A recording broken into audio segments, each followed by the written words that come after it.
प्रातः काल राम राजा बन गए तो बन कौन जाएगा, और बन नहीं जाएंगे तो रावण फिर रह जाएगा। मैया कहने लगी जब ऐसा काम आएगा तो मुझे भेज रहे हो, और वैसा कोई कार्य होता कुछ पाने का तो तुम लोग खुद जा करके कर लेते। अब तो देवता स्तुति करने लगे, मैया ये काम तो आप ही कर सकती हो। भक्तों यहाँ पर समझने की बात तो ये है, माता सरस्वती अयोध्या नगरी में जाती हैं और सोचती हैं कि इतने अयोध्या नगरी में व्यक्ति हैं, लेकिन देखे तो कि राम के खिलाफ कौन हो सकता है, क्योंकि जो राम के खिलाफ होगा वही राम का वनवास मांगेगा।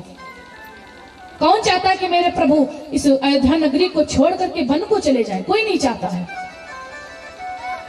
और भक्तों सबसे स्पष्ट तो बात यह है, जिसने गंगा मैया का जल पी लिया फिर वो राम के विरुद्ध भला कैसे बोल सकता है। जिसका अयोध्या नगरी में जन्म हो गया वो राम के विरुद्ध कैसे बोल सकता है। मैया सरस्वती पूरी अयोध्या छान मारी, हर जगह देखती, लेकिन कोई नहीं मिला। भक्तों मंथरा पकड़ में आ गई। ये जो मंथरा है ना, ये मंथरा अयोध्या नगरी की नहीं है। ये मंथरा जो है ये कैकेयी मैया की दासी है। कैकेयी मैया मंथरा से बहुत प्यार करती थी। क्यों? क्योंकि जो मंथरा थी वो कैकेयी की मायके की थी, और मायके की चीज माताओं को कितनी प्यारी होती, माताओं से पूछ लो। मायके के अगर माटे हुए तो माताओं को दिल से बहुत लगाए करती है। मायके की चीज माताओं को बड़ी प्यारी होती है। अब इधर जब कैकेयी मैया का विवाह हुआ चक्रवर्ती राजा दशरथ जी के साथ में, तो राजा अश्वपति कैकेयी माता को, मंथरा को दासी के रूप में दे देते हैं कैकेयी को, कि मंथरा तुम जाओ और मेरी पुत्री का सेवा करना, दासी के रूप में दे देते। तब से ये मंथरा कैकेयी के पास में ही रहती है अयोध्या नगरी में। सरस्वती माता सोचने लगी मंथरा पकड़ में आ गई। क्यों? ये अयोध्या की नगरी की रहने वाली नहीं है। इधर जब मैया को पता चला कि कल प्रातः काल राम राजा बनेंगे, तो मैया लोग इतना प्रसन्न हैं कि माताएं तीनों याचक लोगों को हार पहना रही हैं और सोचते कल प्रातः काल तो मेरा राम राजा बनेगा।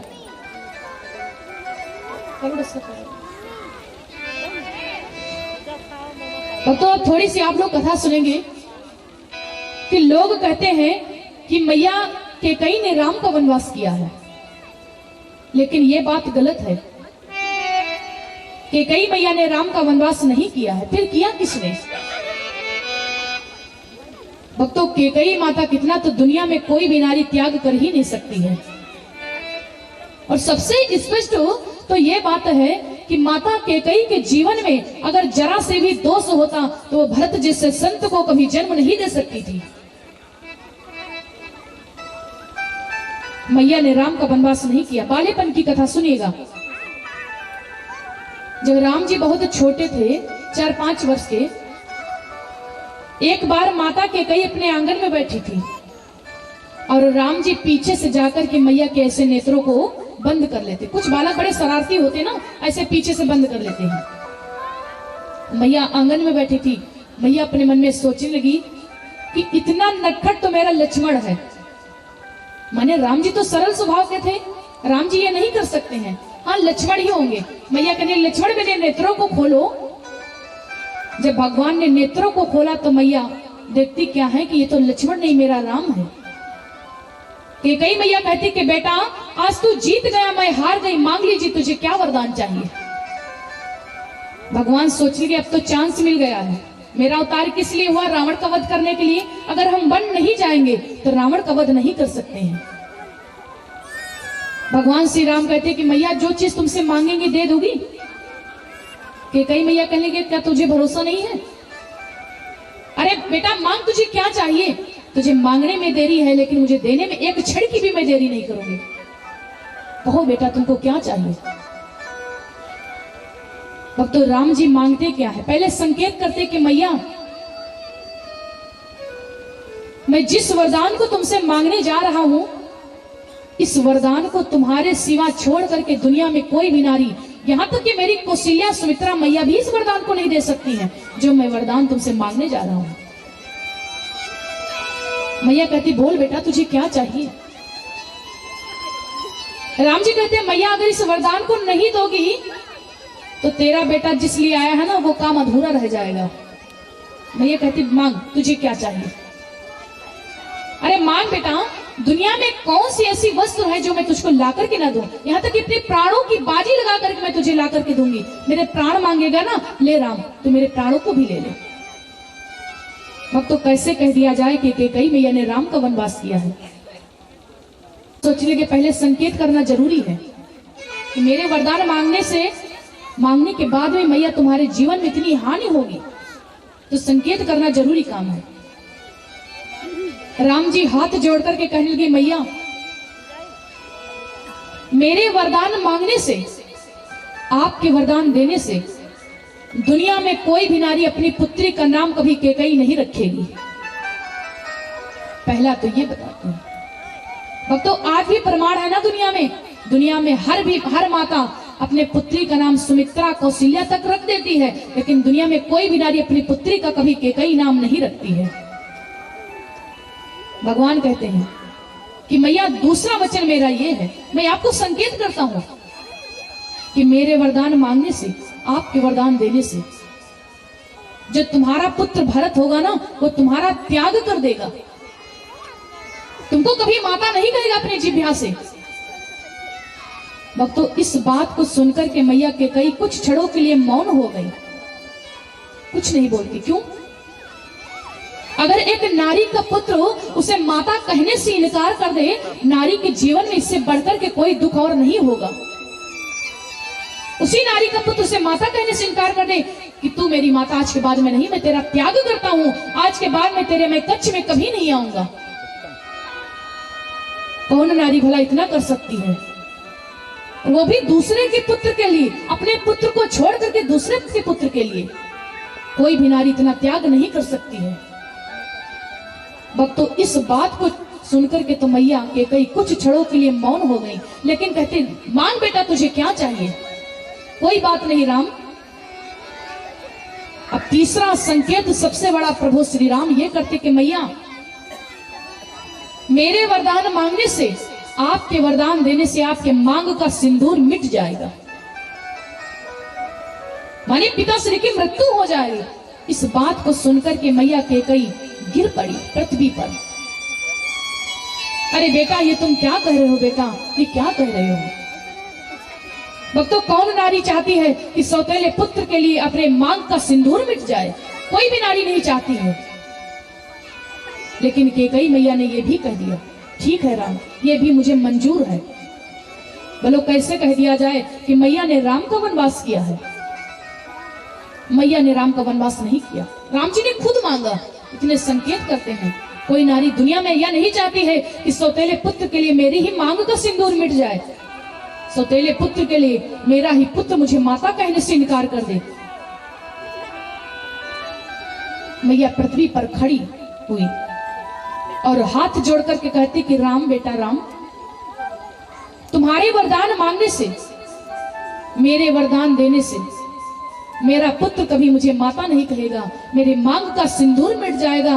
दुनिया में कोई भी नारी अपने पुत्री का नाम कैकेयी नहीं रखेगी, और दुनिया वाले क्या क्या कहेंगे बेटा राम ये तुम जानते हो। लेकिन एक कैकेयी तुमको एक वचन देती है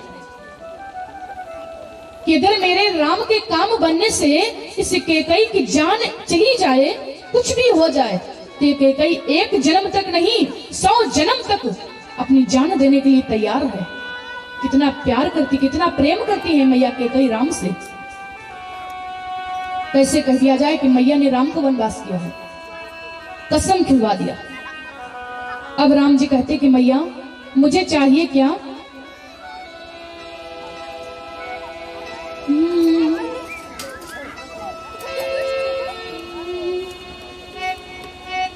मैया कैकेयी से राम जी कहते कि मैया मुझे वरदान में चाहिए क्या?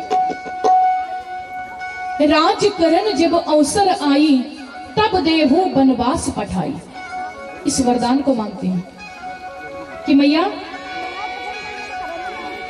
जब मेरा राजा बनने का टाइम आए ना, तो पिता श्री से आप मेरे लिए वनवास मांग लेना। क्यों? अगर वनवास नहीं मांगोगे तो ये तुम्हारा राम जब वन को नहीं जाएगा तो रावण का वध नहीं हो पाएगा। भक्तों, मैया वचन देती कि ठीक है बेटा राम, आज मैं कसम खाती हूँ कि जब तुम्हारा राजा बनने का टाइम आ जाएगा तो हम तुम्हारे लिए 14 वर्षों का वनवास मांग लेंगे। भक्तों, राम जी ने खुद मांगा, इसलिए कहते हैं कि राम अगर वन को ना जाते तो राम कभी मर्यादा पुरुषोत्तम राम नहीं बन सकते थे। इसलिए कहते हैं, चाहे तो राजा राम बने, चाहे तो राजा राम बने या भरत बने, सुन ले चिड़ी।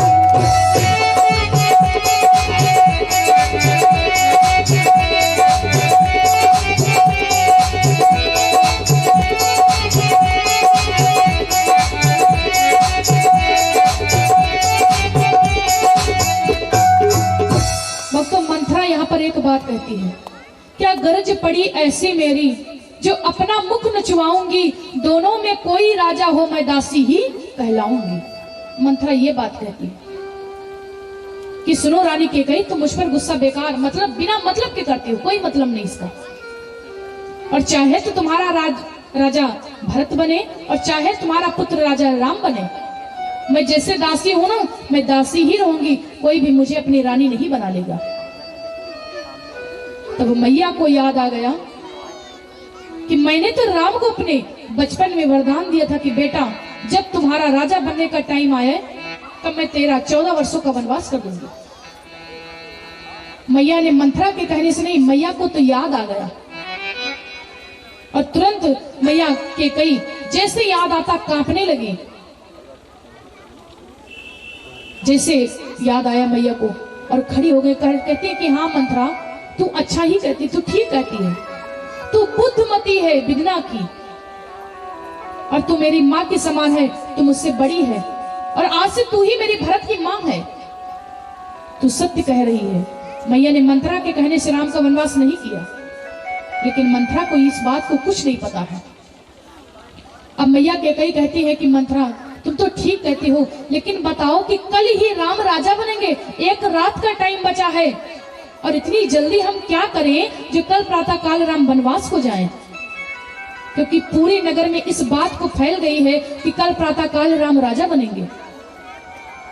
वो मंथरा कहने लगी कि अरे रानी, बात बिगड़ने के लिए एक क्षण काफी होता है और तेरे पास तो अभी पूरी एक रात का टाइम बचा हुआ है। भक्तों, एक बात बनाने में आपका पूरा जीवन लग जाता है और बात बिगड़ने के लिए एक क्षण भी काफी होता है। मंथरा कहने लगी अभी तो तेरे पास एक रात का टाइम बचा हुआ। सुनो रानी, तुम सबसे पहले अपने श्रृंगार का खिलवाड़ करो और कोप भवन को चली जाओ। कोप भवन को जाकर के पूरा क्रिया चरित्र करना और वरदान को उस समय मांगना। राजा दशरथ जी से कहना कि महाराज तुम्हारे पास में मेरे 2 वरदान हैं। पहले वरदान में, लेकिन सुनो रानी, वरदान तभी मांगना जब राजा सौगंध राम की खा जाए। पहले मत मांग लेना, जब तक कि चक्रवर्ती राजा दशरथ राम की कसम ना खा जाए तब तक के वरदान को मत मांग लेना। और जब राम की कसम खा जाएंगे तो वही बात आ जाएगी, रघुकुल रीति सदा चली आई, प्राण जाहि पर बचन न जाई। कसम खा लेंगे तो वरदान को जरूर पूरा करेंगे, क्यों न उनके प्राण ही टूट जाएं।